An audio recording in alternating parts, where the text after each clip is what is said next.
Praise the Lord, ஹல்லேலூயா. கிறிஸ்துவுக்குள் பிரியமானவர்களே, இந்த அருமையான காலை வேளையிலும் தேவ சமூகத்துக்கு வந்த உங்கள் ஒவ்வொருவரையும் இயேசுவின் இணையற்ற நாமத்தினாலே அன்பின் வாழ்த்துக்கள். இந்த நாளிலும் எரேமியா 1ஆம் அதிகாரம் 5வது வசனத்தை அடியேன் வாசிக்கிறேன். நான் உன்னை தாயின் கர்ப்பத்தில் உருவாகும் முன்னே உன்னை அறிந்தேன். நீ கர்ப்பத்திலிருந்து வெளிப்படும் முன்னே நான் உன்னை பரிசுத்தம் பண்ணி உன்னை ஜாதிகளுக்கு தீர்க்கதரிசியாகவும் கட்டளையிட்டேன். ஆமேன், ஹல்லேலூயா. அருமையான வாக்குத்தத்தம். ஒவ்வொரு பிள்ளைகளை குறித்து கர்த்தர் திட்டம் பண்ணின வார்த்தை இதுதான்.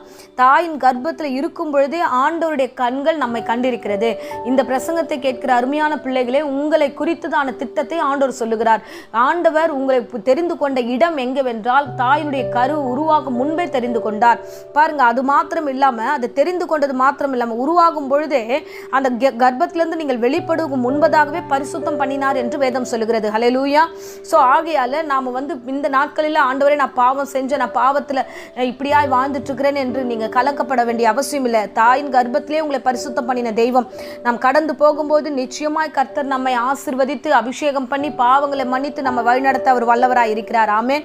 உங்களை குறித்ததான ஒரு திட்டமான ஒரு அறிக்கையை சொல்லியிருக்கிறார். நீங்கள் எனக்காக ஒரு தீர்க்கதரிசியாக, நீ ஜாதிகளுக்கு தீர்க்கதரிசியாக நீ காணப்படுவாய், நீ மகிமை உள்ள பிள்ளையாய் மாற்றப்படுவாய், நீ ஆசீர்வாதம் உள்ள பிள்ளையாய் இருப்பாய் என்று கர்த்தருடைய வேதம் சொல்லுகிறது. ஆமென், ஹல்லேலூயா. பாருங்க, இப்படியாய கர்த்தருடைய அழைப்பு நமக்கு தெளிவுபடுத்துகிறார்.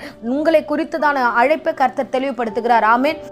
தாவீதை குறித்து வேதம் சொல்லுகிறது. அவன் ஒரு ஆடு மேய்ப்பவனாக சிறு பையனாக இருக்கும் பொழுதே, அவன் வனாந்தரத்தில் இருக்கும்போது அவனை குறித்ததான ஒரு மிகப்பெரிய திட்டம் இருந்தது. ஹல்லேலூயா. சவுலுக்கு அடுத்தது இஸ்ரவேல் ஜனங்களை நடத்துவது இந்த தாவீது தான் என்பதை கர்த்தர் அறிந்து தாவீதை சிறு வயதிலேயே அவனை அபிஷேகம் பண்ணி கர்த்தர் அவனை வழிநடத்தினார். ஆமென். மிகப்பெரிய ராஜாவாக அவன் உருவெடுத்தான். ஆண்டவருடைய அழைப்பு வித்தியாசமானது. எங்கே இருந்தாலும், தாழ்த்தப்பட்டிருந்தாலும், பலவீனப்பட்டிருந்தாலும், விழுந்து போய் கிடந்தாலும் அங்கே கர்த்தர் எழுப்ப வல்லவராய் இருக்கிறார். ஆமென், ஹல்லேலூயா. அதுதான் வேதவசனம் சொல்லுது. சிறியவனை புழுதியிலிருந்து கர்த்தர் எடுத்தார் என்று வேதம் சொல்லுகிறது. ஆண்டவர் உங்களுடைய காரியங்களை குறித்து அறிந்திருக்கிறார். நீ எந்த நிலைமையில எப்படி இருக்குன்றது ஆண்டவருக்கு தெரியும். ஹல்லேலூயா. நீங்கள் தேவனிடத்துல திரும்பினால் மாத்திரம் போதும். நிச்சயமாகவே ஆண்டவர் உங்களை குறித்து வைத்த திட்டத்தை அவர் நிறைவேற்ற வல்லவராயிருக்கிறார். தாவீது அந்த வனாந்தரத்துல எப்பொழுதும் தேவனை அவன் பாடுவதும், தேவனை குறித்து புகழ்வதும், தேவனை குறித்து ஆண்டவருடைய சமூகத்துல துதிப்பதுமாக இருந்தபடினால, தேவ சமூகத்திலேயே அவனுடைய ஆவிக்குரிய வாழ்க்கை ஸ்திரமா இருந்ததுனால அவனை குறித்ததான திட்டம் ஆண்டவர் நிறைவேற்றினார். இந்த நாட்களில் உங்களுடைய காலங்களிலும் கர்த்தர் இவ்விதமாய் நிறைவேற்ற வேண்டும் என்றால் நீங்கள் தொடர்ந்து தேவ சமூகத்தில் காத்துருங்க. உங்க நிலைமை எப்படி இருந்தாலும் சரி, கர்த்தர் என்னை கைவிட மாட்டார் என்ற நம்பிக்கையோடு, கர்த்தருடைய அழைப்பு என்கிட்ட இருக்கின்ற நம்பிக்கையோடு இருங்க. அந்த நம்பிக்கை ஒரு நாளும் வீண் போகாது. ஹல்லேலூயா. பாருங்க, இந்த உபவாச நேரத்திலும் உங்களுக்காக அடியேன் ஜெபிக்க போகிறேன். நீங்கள் உங்களுடைய ஆவிக்குரிய வாழ்க்கையை அர்ப்பணிங்க. ஆண்டவரே, என்னுடைய அழைப்பை எனக்கு உறுதிப்படுத்துங்க. ஸோ நீர் தெரிந்து கொள்ளப்பட்ட விதமாக என்னை நடத்துங்க. ஆனால் இந்த உலகத்தில் எல்லாரும் உங்களை பார்க்குற விதம் எப்படி இருக்குன்னா, எதுக்குமே பிரயோஜனம் இல்லை, இவருக்கு சரியான ஆசீர்வாதம் வராது, இது எதுக்குமே தகுதியற்ற பாத்திரம் என்று தான் எல்லோருடைய பார்வையும் இருக்கும். அப்படிதான் தாவீதுடைய வீட்டிலேயே நினைச்சாங்க. சாமுவேல் அபிஷேகம் பண்ணுவதற்காக அவர் வருகிறார். அந்த வீட்டில் இருந்த சகோதரர்களோ தகப்பனோ அவனை குறித்து எந்த திட்டமும் இல்லை. ஆனால் அவன் வனாந்தரத்தில் ஆடுகள் மேய்க்கிறவன், அவன் சின்ன பையன், அவன் ஒன்றுமே தேவையற்றவன் அப்படின்ட்டு தான் அவங்களோட மைண்ட் செட் இருந்துச்சு. அந்த வீட்டாரே ஒதுக்கினாலும் கர்த்தர் அவனை ஒதுக்கவே இல்லை. அவனை கொண்டு வந்து தான் அபிஷேகம் பண்ணினார். அவன் தான் ராஜாவாக அபிஷேகம் பண்ணப்பட்டான். புறம்பாய் இருக்கிறவன் தான் ராஜாவாய் மாறினான். தள்ளப்பட்டவன் தான் ராஜாவாக மாறினான். இன்றைக்கு நீங்களும் அப்படிதான். இந்த வேளையில உங்களுக்கு புரியாத சில விஷயங்களை ஆண்டவர் தெளிவுபடுத்த விரும்புகிறார். இருக்கிற நிலையில அப்படியே அர்ப்பணிங்க. எப்படி மாறும்ன்றது நீங்க யோசிக்காதீங்க. மாற்றம் கொடுப்பது கர்த்தர். அவர் மாற்றுவார். உங்களை சிறந்திருக்கும்படி செய்வார். ஏன்னா அவர் தாயின் கர்ப்பத்தில் உருவாகும் முன்பே ஆண்டவர் உன்னை திட்டமாய் அழைத்து உன்னை பரிசுத்தம் பண்ணி உன்னை தீர்க்கதரிசியாக கட்டளையிட்டிருக்கிறார்.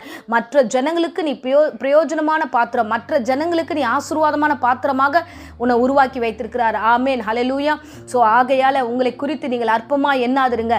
மற்றவர்கள் உங்களை குறித்து அற்பமா எண்ணினாலும் நீங்கள் கர்த்தருடைய பிள்ளை என்பதை மறந்துடாதீங்க. ஸோ கர்த்தருடைய வார்த்தை இந்த நாட்களில் உங்களுக்கு சொல்லியிருக்கிறது. நான் உன்னை அறிந்திருக்கிறேன். அந்த வார்த்தையில் வசனத்தை பார்த்தோம்னா, நான் உன்னை அறிந்திருக்கிறேன், உன்னை பரிசுத்தம் பண்ணினேன், உன்னை ஜாதிக்கு தீர்க்கதரிசியாய் மாற்றினேன். ஒவ்வொரு இடத்துல உங்களைன்னு சொல்லல, உன்னை பர்டிகுலரா இந்த பிரசங்கத்தை கேட்கிற அருமையான மகனே மகளே, கர்த்தர் உங்களை சொல்லுகிறார். நீங்கள் ஜெபித்தால் நிச்சயமாய் ஆசீர்வதிப்பார். சோ ஆண்டவர் உங்களை குறித்து வைத்த திட்டத்தை நிறைவேற்ற அவர் காத்திருக்கிறார். நிலைமைகள் என்ன வயசாயிடுச்சு, இனிமே என்னால இல்ல, எங்க இருந்தாலும் உங்களை பயன்படுத்த அவர் வல்லவராயிருக்கிறார். பிரயோஜனமான பாத்திரமாய் பயன்படுத்துவார். அறிந்து கொண்டவர் அவர்தான். நிச்சயமாய் உங்களை ஆசீர்வாதமாய் நடத்தி உங்களை வழி நடத்துவார். ஆமென். இப்பொழுதும் அடியேன் உங்களுக்காக ஜெபிக்கிறேன். அன்பு ரட்சகா, இந்த அருமையான வேலைக்காக ஸ்தோத்திரம். ஆண்டவரே, இந்த பிரசங்கத்தை கேட்ட அருமையான விசுவாசிகள் ஒவ்வொருவரையும் இயேசுவின் நாமத்தில் நாமத்தினாலே ஆண்டவரை அடியேன் ஆசீர்வதிக்கிறேன். ராஜா, நீர் சொன்ன வார்த்தையின்படியே தாயின் கர்ப்பத்தில் உருவாகும் முன்பே நீர் இவர்களை பெயர் சொல்லி அழைத்தபடினாலே உமக்கு ஸ்தோத்திரம். நீர் இவர்களை அறிந்தபடினாலே உமக்கு ஸ்தோத்திரம். ஆகையால் இந்த பிள்ளைகளை பரிசுத்தமாக்கி நீர் நிலைநிற்கிற பண்ணின கிருபைக்காக ஸ்தோத்திரம். தொடர்ந்து அந்த அழைப்பில் இந்த பிள்ளைகள் ஆண்டவரை வந்து சேரட்டும். இவர்களை ஆசீர்வதிங்க, சிறந்தெடுக்கும்படி செய்யுங்க, நன்மை நாள் நிரப்புங்க. பயத்தை இயேசு நாமத்தில் ஸ்தபித்து கட்டுகிறேன். இந்த பிள்ளைகளுக்கு கொடுத்த எதிர்கால திட்டங்கள் எல்லாம் ஆசீர்வதிப்பீராக. ஆவியானவர் தாமே பொறுப்பெடுத்துக் கொள்ளும். இப்பொழுதும் யாராகிலும் வியாதியோடு பலவீனத்தோடு இருந்தா, ஜுரத்தோடு இருந்தா, இயேசுவின் நாமத்தினாலே சுகத்தை கட்டளிடுகிற ராஜா தேவரீர் நீர் இறங்கி வந்து ஆண்டவரே அப்பா நோயாளிகளை ஒவ்வொருவரையும் சுகப்படுத்தும், பலப்படுத்தும், சாட்சியா நிறுத்தும். இம்மட்டும் நடத்தின தெய்வம் இனி வரும் நாளெல்லாம் இந்த பிள்ளைகளை நடத்துவீராக. இன்றைக்கு கேட்ட பிரசங்கத்தின்படி ஒவ்வொருவரும் சாட்சியாய் நடத்தும், காத்துக்கொள்ளும். எல்லா நாச மோசங்களுக்கு விலக்கி பாதுகாத்துக்கொள்ளும். நன்மையும் கிருபையும் ஒவ்வொரு பிள்ளைகளோடு கூட தொடருவதாக. இம்மட்டும் தேவரீர் இந்த பிள்ளைகளோடு கூட பேசின வார்த்தைகளுக்காக நன்றி செலுத்தி உம்முடைய பாதத்தில் ஒப்படைக்கிறேன். இயேசுவின் இணையற்ற நாமத்தில் ஒப்பு கொடுத்து ஜெபிக்கிறேன் ஜீவனுள்ள நல்ல பிதாவே. ஆமேன். ஆமேன். Praise the Lord. God bless you.